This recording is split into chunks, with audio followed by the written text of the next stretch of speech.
Hello, YouTubers. Sorry, let me adjust this. I record on my phone. I don't have an actual camera set up yet. Let me just introduce this video with my name and my role, let's say. My name is Michael. I'm an alcoholic addict. This is day 3 on my spiritual journey in the road to recovery.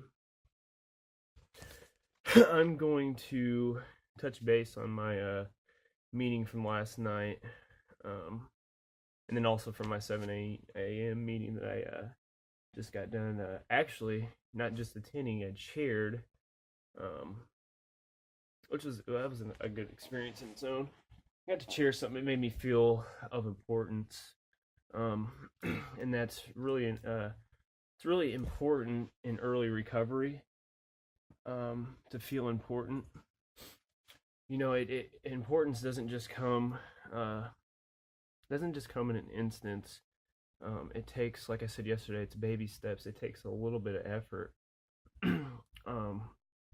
So you'll realize that people do care about you. You're not just that sick person walking down the street anymore. You're a healthy looking individual, one, and two, you can see that our motives aren't to deprive somebody or a store or whatever it may be. So I'm trying to catch my breath.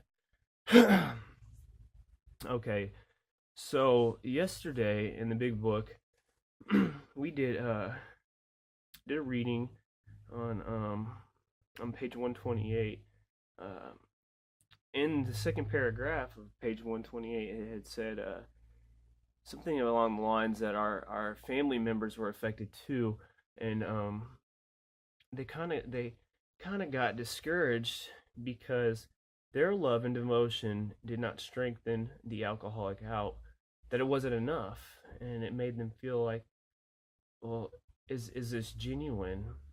If me being the child, or me being the husband of the family, of the sick addicted wife, and my love and devotion couldn't help that family member, does he really love me? He loves this drink more than me, this drug more than me. Why is that? And it hurts them. Not only are they, maybe the alcoholic addict or whatever was stealing from them, and that they're losing out that way, at the same time they're hurting because they felt that they weren't enough to cure this guy. And then, you know, in the big book, it comes from a lot of it comes from scripture in the Bible. And I don't really want to press on the G word, but I'm a firm believer of Jesus Christ and God. And my spirituality is stemmed from Him, from God. And I tell him, it takes time to cure a sick patient in a hospital bed. It doesn't just happen like that. And I'm a sick addict. And who's going to help me right now is my higher power, God. So they kind of get discouraged, and they get jealous of God. Well, how come our love and devotion wasn't enough, but this guy, God up here, who's not even in front of him, can help him out, and we can't? Are we not enough? You know, that really stuck out to me. A word that was in there, recompense. And you know, recompense, that word is really strong. It really actually sums up a lot of the steps. I wish I had the definition right in front of me. I'd read it out and you'd be like, wow. If you're familiar with the steps, you're like, wow, I touched base on at least eight of them. Recompense, just to sum that word up itself, it's trading something for a solution. I know when I was ripping and running, I traded everything I had. I'd go and I'd be like, wow, I'm gonna get this and get that. I build up all these cool things that made me feel happy, but at the end of the day, and I didn't have my drink or my drug, I traded them off and fuck them things. I gotta get high, I gotta get drunk. I don't need this shit anymore. And then the next day I feel like shit, and I go back out and re-steal them. Maybe not from that individual, but I go to the store and steal it back, and then do the same thing over and over. Kept fucking happening every day. Excuse my language. So if I could trade all these things that meant something to me, you know, even though they were materialistic, for this drug or this drink, why can't I trade my drug or my drinking addiction for a solution, recompense, to stir away from all that bullshit. Recompense, elation, and passe. Those are another couple words that stuck out to me. That was yesterday. Now today, when I was chairing, we read the doctor's opinion, and on page XXIX, the doctor was stating that the alcoholic had these problems that and he despised ever solving them. But then suddenly he finds himself easily, like his mind easily wanders off, like it is my mind's doing now, and he goes and he might have an issue that today I fucked up at work, or this and that. Let's go take a drink. Let's calm my nerves, or whatever. And easily he could find himself an excuse or a reason to drink. Sorry, the phone fell. But I kind of summed up some of that stuff there, and an individual yesterday had said, how do you put it along the lines? He said when he was out using, this was heroin, for instance.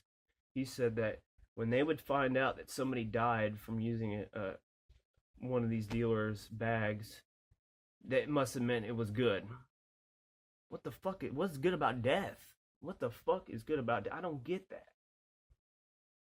Now, today, I don't. Now, when I was out there, and if something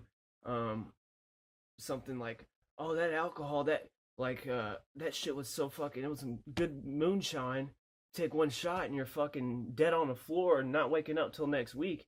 I'm like, I gotta go try that moonshine now, so I can relate to this addict. And it was curiosity of the unknown, because you haven't tried that bag yet from that dealer, or that moonshine. You just heard about it killing people, so it must be good. And they say the fear of the unknown, so I trade out the word fear and I put curiosity in, and it makes me think, what we used to want that would kill us, we now want that saves us. And I haven't worked the steps all the way through, and it's curiosity to see how those work, because it's working for everybody else, so I want them. It's just like that bag killed this person, so I wanted that bag, or that moonshine killed somebody. I gotta try it out. I see this solution is working for these sick people. Now I want that. Our sick, addicted mind and thinking works off this curiosity of unknown. So if I can redirect that curiosity to something good, I'm gonna get a better outcome. And that's how I can tell I'm still sick. I'm always gonna be sick. I'm a diseased person. I have an addiction, and I have to address it. So I redirect my curiosity for something better. Recompense. I trade for a solution. I trade for a solution. I heard something earlier today. An individual said he gets so drunk that he used to be on his knees puking. Well, today we get so drunk that we're on our knees praying for a better life, praying to comprehend all this knowledge from the big book and put it to work. That's another solution, another redirection, more recompensing. We're trading us being on our knees puking, and now we're on our knees praying. But that's just a brief summary of what I had got out of the meeting last night, and what I got out of my 7 a.m. meeting this morning that I chaired. Thank you. Yes, chairman, early, but it gave me hope and faith. All right, guys, thank you so much. I will tune you guys into the next video. Remember, it works if you work it, clean and sober.